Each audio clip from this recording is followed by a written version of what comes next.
You have been taught to believe that life is a problem. From the moment you entered this world, you were given assignments, tests, challenges to overcome, obstacles to surmount. You learned that happiness lies somewhere ahead, that fulfillment is a destination to be reached through effort, strategy, and conquest. And so you have been solving, planning, struggling, trying to arrange the pieces of your existence into some perfect configuration that will finally make sense, that will finally bring you peace. But I tell you this, life is not a problem at all. The very moment you approach your existence as something to be solved, you have already missed the point entirely. You've turned the dance into a march, the symphony into a mechanical exercise. You've reduced the vast, mysterious, ever-flowing river of reality into a static puzzle, and then you wonder why the pieces never quite fit, why the solution always eludes you, why even your victories feel hollow. This is the fundamental misunderstanding at the heart of human suffering.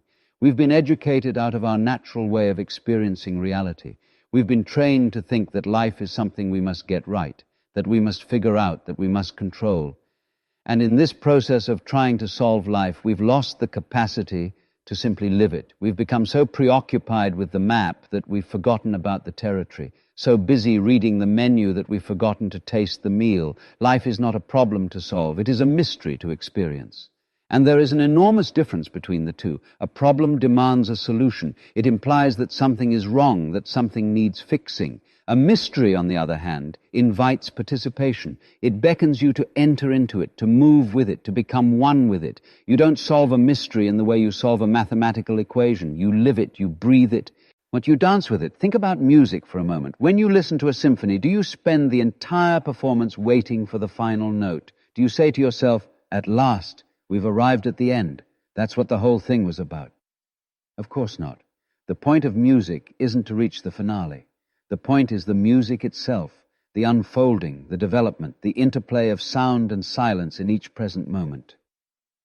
If you're only listening for the ending, you've missed the entire symphony. And yet this is precisely how most of us approach our lives.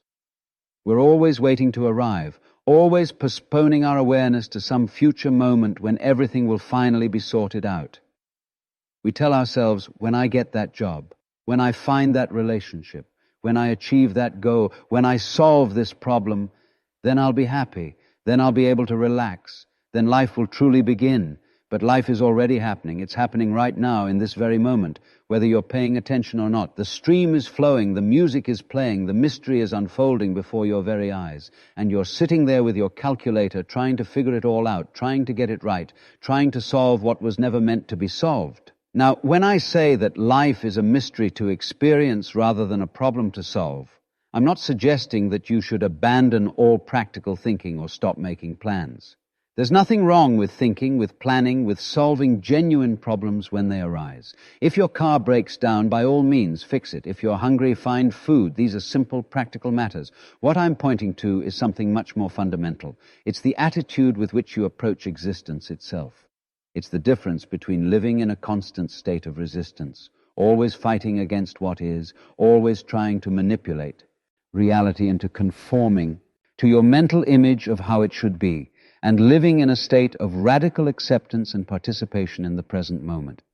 The problem-solving mind is always operating from a position of lack, of incompleteness. It says, this moment is not enough. This experience is not quite right. I need to change this, fix that, improve the other thing. And so you're perpetually at war with reality. You're constantly trying to edit the present moment, to make it into something other than what it is. And this is exhausting. This is the source of your anxiety, your stress, your perpetual sense of dissatisfaction. The mind that approaches life as a mystery, on the other hand, begins with a fundamentally different premise. It recognizes that this moment, exactly as it is already complete. Not complete in the sense that nothing should ever change. The universe is in constant flux, after all.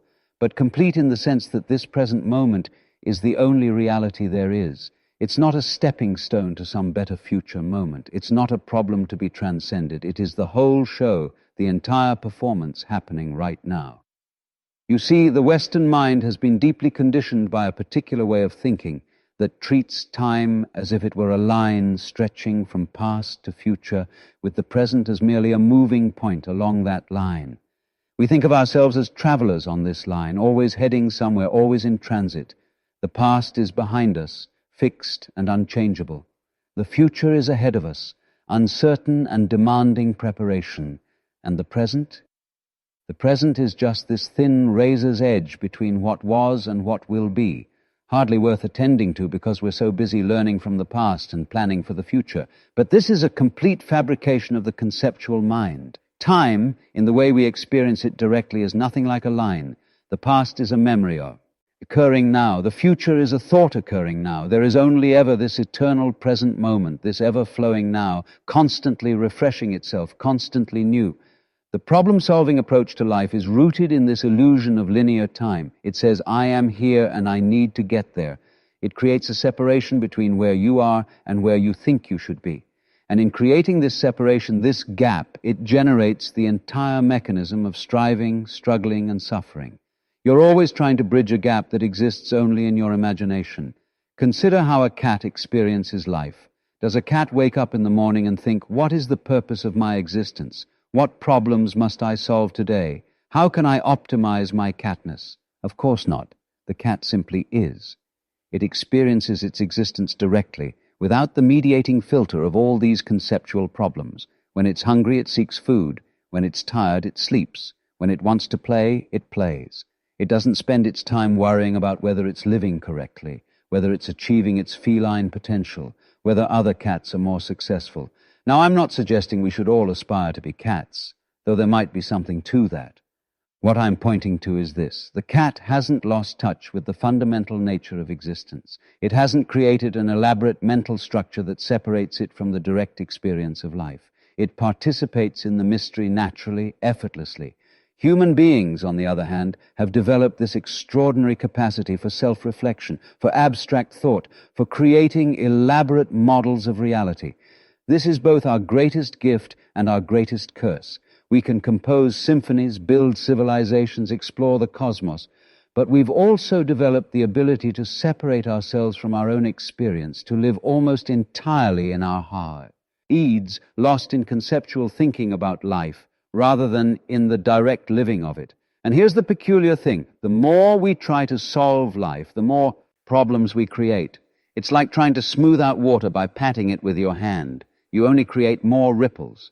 Each solution generates new problems. You solve the problem of hunger, and you create problems of obesity and agriculture. You solve problems of distance and communication, and you create problems of information overload and disconnection. You solve the problem of physical discomfort, and you create problems of addiction and restlessness. This isn't to say that solving practical problems is wrong. What I'm pointing to is the futility of approaching existence itself as a problem to be solved. You cannot solve your way into enlightenment. You cannot think your way into peace. You cannot strategize your way into joy, because the very thing you're looking for, that sense of completeness, of being truly alive, of being at home in existence, is not something you achieve through effort. It's not something you acquire. It's something you discover has been here all along, once you stop trying so desperately to get somewhere else. It's like the fish in the ocean asking, where is this water I keep hearing about? The fish is already in the water. It is the water in a sense. But it's looking for water as if water were something separate, something out there to be found. And so it swims and swims, searching, never realizing that it's already completely immersed in what it seeks. You are already living, you are already here, you are already participating in the great mystery of existence. But you've convinced yourself that real life is somewhere else, some other time, some other circumstance. You've created this elaborate story about how things need to be before you can really be alive, before you can really be happy, before you can really be free.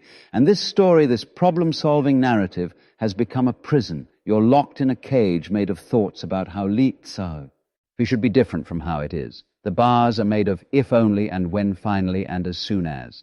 And the door has been open all along. The mystery doesn't require you to be different from what you are. It doesn't require you to achieve some special state of consciousness or acquire some particular wisdom. The mystery is already unfolding in you, as you, through you.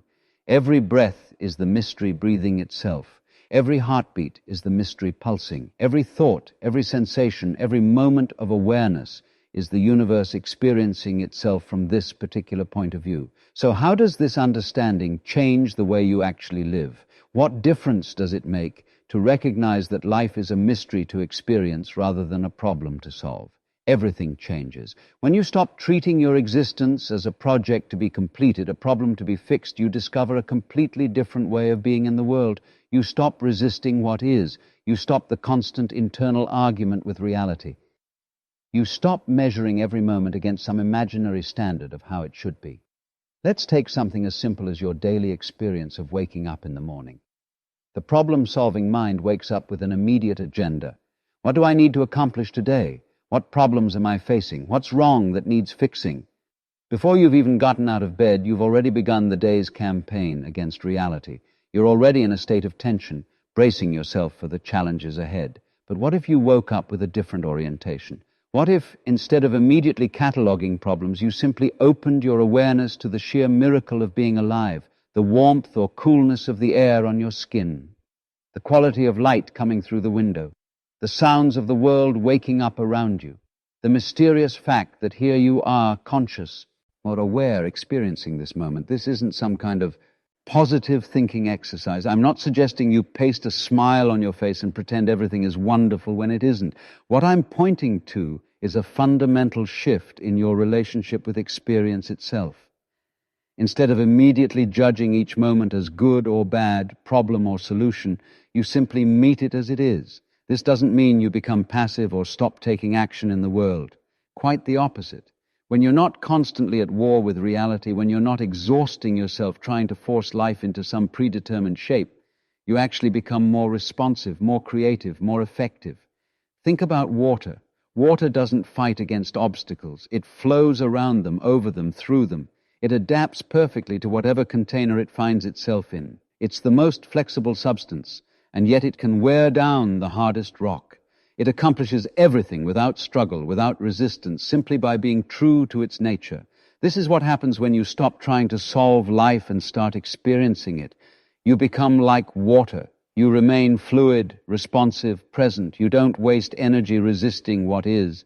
You work with reality as it presents itself, rather than constantly demanding that reality conform to your mental models. Your relationships transform entirely when you're not trying to solve other people. When you're not viewing them as problems to be fixed or changed, you can actually be present with them. You can listen without formulating responses.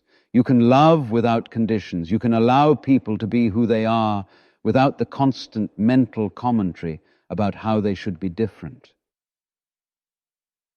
So much of human relationship is this absurd dance of trying to modify each other, trying to get the other person to fit our image of who they should be.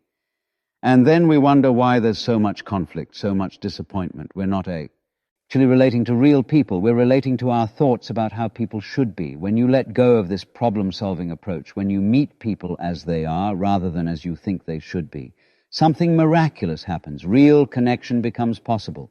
You discover that the very thing you were trying to change or improve was never the real problem. The problem was your inability to be present with what is. The same applies to your relationship with yourself. How much of your mental energy is spent trying to improve yourself, fix yourself, solve yourself?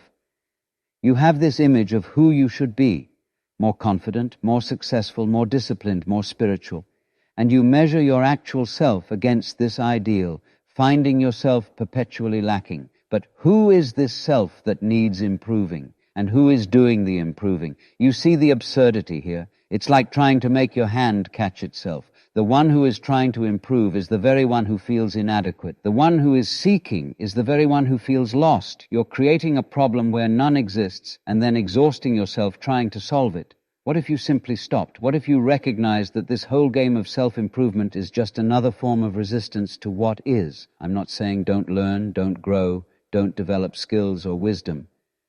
But there's a profound difference between natural growth, which happens spontaneously when you're fully engaged with life, and the neurotic drive to fix yourself because you've decided you're somehow broken.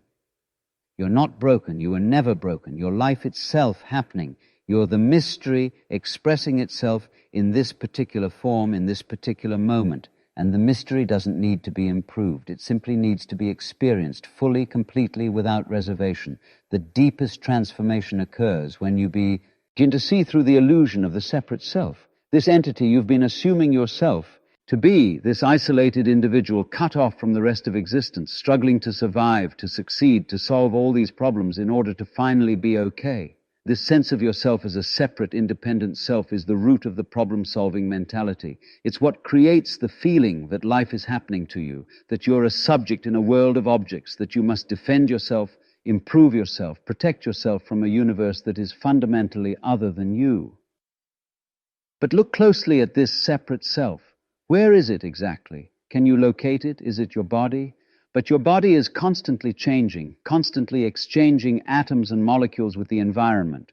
The matter that made up your body 7 years ago is almost entirely gone, replaced by new matter. So which body is the real you? Is it your thoughts? But thoughts come and go like clouds in the sky. You don't control which thoughts arise any more than you control which way the wind blows. And you can watch your thoughts, which means you're not identical with them. Who is the watcher? Is it your memories? But memories are notoriously unreliable, constantly being rewritten and reconstructed. And anyway, memories are just present thoughts about the past. You never actually experience the past. You only experience present memories. The more you look for this separate self, this solid, independent entity that you assume yourself to be, the more it dissolves into thin air. What you find instead is a process, a flowing, a happening. You find that what you call you is actually an activity of the entire universe, not something separate from it. You're not in the universe. You're not a stranger who has somehow been thrown into an alien world. You are the universe. You are what the whole cosmos is doing right here, right now, in this particular place. Just as a wave is what the ocean is doing at a particular location, you are what existence is doing at this location. When you truly grasp this, not intellectually, but in your very bones, the entire problem-solving orientation collapses. Because who is there to improve? What problem is there to solve? The separate self that was supposed to do all this solving was an illusion from the start. This doesn't mean you disappear or that your personality dissolves into some kind of cosmic mush. You're still here, functioning, making decisions, living your life. But the sense of being fundamentally separate, isolated, in opposition to the rest of reality, that dissolves. And with it dissolves the constant anxiety, the perpetual sense of lack, the feeling that something is wrong that needs to be fixed. What remains is simply this: awareness experiencing itself, moment by moment. And this awareness doesn't need to be improved. It's already perfect, in the sense that it's already completely itself. A tree doesn't need to be improved. It simply is what it is, perfectly expressing its tree nature. A river doesn't need to be improved. It simply flows. And you, in your deepest nature, don't need to be improved. You simply need to be allowed to be. This is what I mean by experiencing the mystery rather than solving the problem. When you recognize yourself as the mystery, when you see that your awareness and the awareness of the universe are not two different things, when you understand that you are the cosmos aware of itself through these particular eyes, then the whole project of self-improvement, of problem-solving, of trying to get somewhere other than where you are, is revealed as absurd. It's like being on a train and running toward the front, thinking you'll get there faster. You're already on the train. You're already going wherever the train is going. All your running doesn't change anything except to exhaust you and prevent you from enjoying the journey. The transformation I'm speaking of is the recognition that you're already home. You never left. You couldn't leave if you tried, because there's nowhere outside of existence to go. Every moment of seeking, every moment of feeling lost, every moment of trying to solve the problem of your life, all of this has been happening within the mystery itself. Even your sense of separation has been the mystery experiencing separation. Even your confusion has been the mystery experiencing confusion. And when you see this, when you really see it, there's a profound relaxation. The struggle ceases, not because you've finally solved all your problems, but because you've seen through the illusion that there was ever a fundamental problem to solve in the first place. This is true freedom, not freedom from difficulty, not freedom from challenges or changes or the inevitable ups and downs of existence, but freedom from the underlying anxiety, the existential angst, the feeling that something is fundamentally wrong with your existence. You discover that you can meet whatever arises, pain or pleasure, success or failure, clarity or confusion, without resistance, without needing it to be other than what it is. because you've realized that all of it is the mystery playing itself out, and you are not separate from that mystery. You are it, experiencing itself. And so we return to the beginning, but with fresh eyes. Life is not a problem to solve, but a mystery to experience. Right now, in this very moment, the mystery is unfolding, your breath moving in and out, your heart beating.